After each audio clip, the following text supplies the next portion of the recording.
Download the GSMC Podcast Network's family of shows. Available every... Hello everyone and welcome back into the GSMC Fantasy Sports Podcast, brought to you as always by the GSMC Sports Network. And for our fourth segment of the day here on the show, we are going to be continuing our positional rankings with our wide receivers. Another position that I feel is starting to get a little bit defined, but still has some players I'm a little confused about. And this list is going to be indicative of that. I feel like the four players I've selected all come from different tiers, and in certain matchups I feel can or cannot be favorable. But I feel like this was definitely a very matchups-oriented week in the NFL, and so that's what I went with in terms of trying to figure out who I believe will perform well in Week 11. So without further ado, let's jump right into this wide receiver rankings for, like I said, Week 11 of the NFL season. Starting off with one of, if not the most consistent wide receiver performers in fantasy, and it will be shocking once you hear the name Terry McLaurin. He has been, in my humble opinion, someone who I can't take my eyes away from in terms of real life, and someone who you have to closely monitor in fantasy. I feel like this guy, now with steady quarterback play and a system that wants to get in the ball deep and downfield, has really elevated his game and shown that he's one of the premier wide receivers in the National Football League. This is perhaps his toughest matchup yet against an Eagles team looking to kind of take over the NFC East reins yet again. But I think he's going to be an X factor in this one, and you can't ignore this matchup for him. 16.3 fantasy points against Pittsburgh, and I still think he's continuing to evolve his game, and as the season goes on, whether or not, the Commanders kind of collapse a little bit or continue to shine, Terry McLaurin is always going to be someone who I look at and go, this is a guy who has to continuously be starting in fantasy leagues around the NFL and around fantasy football circles for years to come, because now he can perform better than ever. And I feel like in this matchup, even though it's a difficult matchup, Thursday night prime time against your division rival, the chief rival for that NFC East title, Terry McLaurin is going to prove that win or lose, he's one of the best competitors at the position in the league, and still someone who warrants a look at in fantasy football circles everywhere, because I feel like over the years, a lot of people were skeptical of him because they knew his talent but didn't trust his quarterback enough that, he would suffer from bad quarterback play. But now he has Jaden Daniels. I think this is the season where everyone's starting to appreciate him a little bit more, and so look for him to be very popular as the season goes on and if they get into the playoffs, for Terry McLaurin to really shine. And then the second receiver I want to talk about is someone who's a little bit on the weirder side. Hasn't really had a breakout season, much like Terry McLaurin has had inconsistent quarterback play throughout his career, but still, much like Terry McLaurin, kind of a Terry McLaurin light in a certain regard. Can push the ball downfield, can get vertical, and most importantly, is really starting to mature in this Denver Broncos offense. It's Courtland Sutton against a pitiful Falcons pass defense.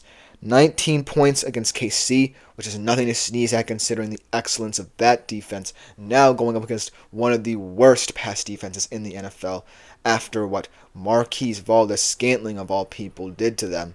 Look for Courtland Sutton in an easy matchup here for him to really show his true colors here. I love what he can be in the Sean Payton offense. And it's not an offense, that predicates itself on the vertical passing game, which is why I think Russell Wilson suffered a little bit in that system. It is a more timing-based offense.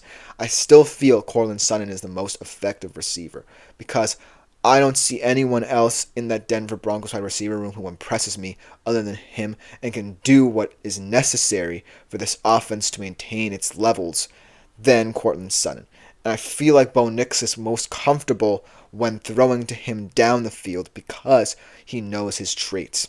And so look for him early enough in what could be a shootout to go to Courtland Sutton.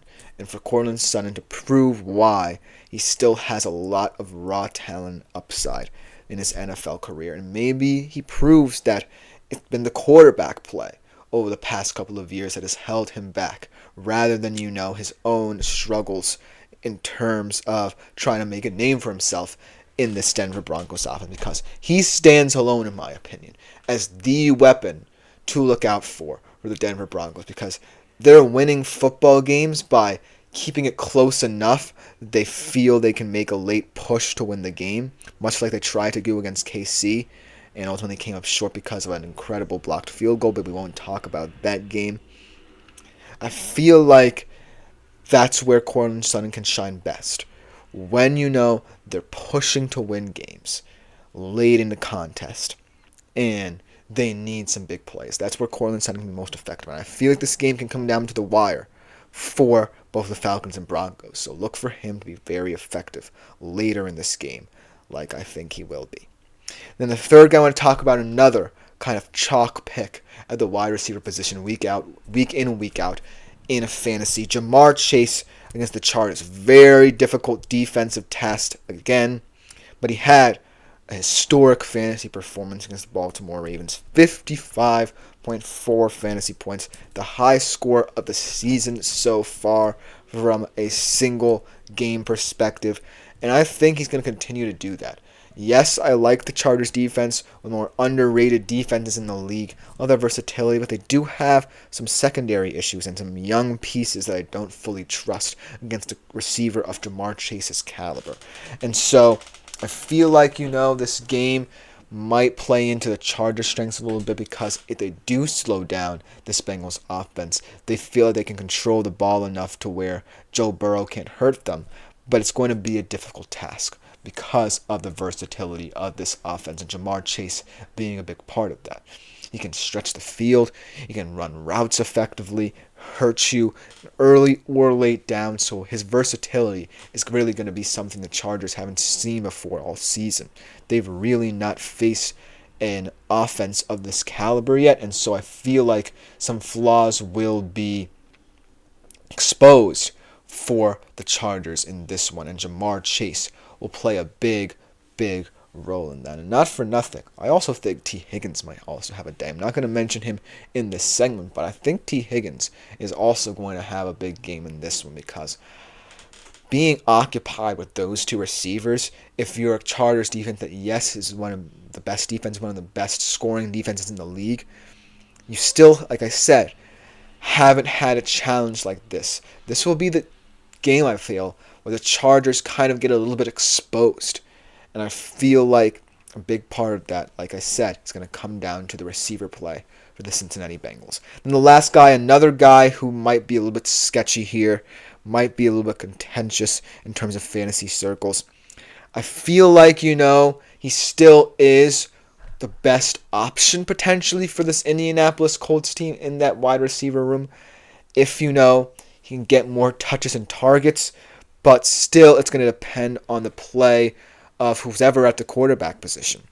Josh Downs, going up because the Jets defense that has been exposed all season long, not living up to the standards they placed for themselves last year. And I feel like, Joe Flacco has a propensity to look at deep threat guys like A.D. Mitchell and Alec Pierce a little bit more highly in that offense, but Josh Downs, I feel like even more than Pittman, is becoming the most well-rounded receiver in that group.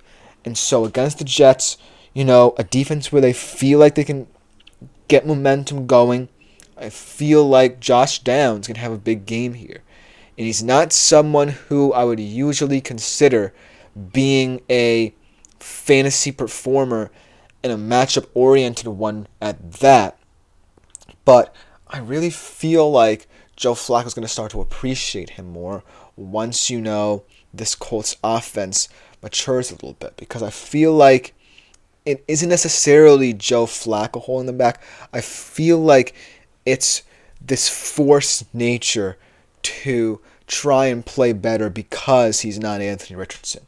Because if it were Anthony Richardson, I do feel like this offense would not be as in rhythm as it would be under Joe Flacco. And it sounds crazy, I know, because Joe Flacco hasn't looked good so far, but I still think he's the more effective of the two, the more efficient of the two, and someone who's a little bit more, most importantly, ambitious in his play. And, if that continues to be the case, then Josh Downs can, get more touches and reps, because I feel like Joe Flacco's problem at this point has been, trying to understand the intricacies of this offense and who he can really trust.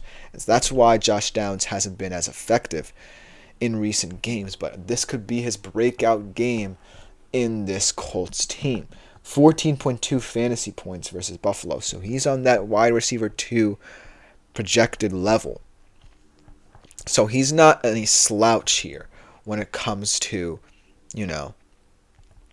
making big plays for this Colts team. He's not someone who I take lightly in this Colts offense. He is someone who I believe can be a threat.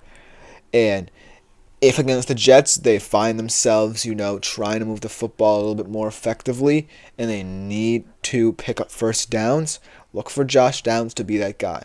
He might not be that intriguing, that sexy of a pick in fantasy, but he can get the job done for you, and I think he can do it on a more consistent basis as the Colts season progresses. Let me know what you think about this segment in the comments. I think that, the wide receiver position can be as defined one day as undefined the next. And so that's why I feel like we have to continue, like I say, to preach proactivity in terms of the fantasy community. Because never know which wide receiver or running back or QB can perform at a high standard. So that's why I make these lists. That's why I try and keep them as diverse as possible. But let me know what you think, because coming up next, we're going to transition to our kind of prediction segment of the day, our fact versus fiction segment, where I make some bold fantasy claims and either justify or debunk them. You definitely don't want to miss it to close out today's show right after this short break.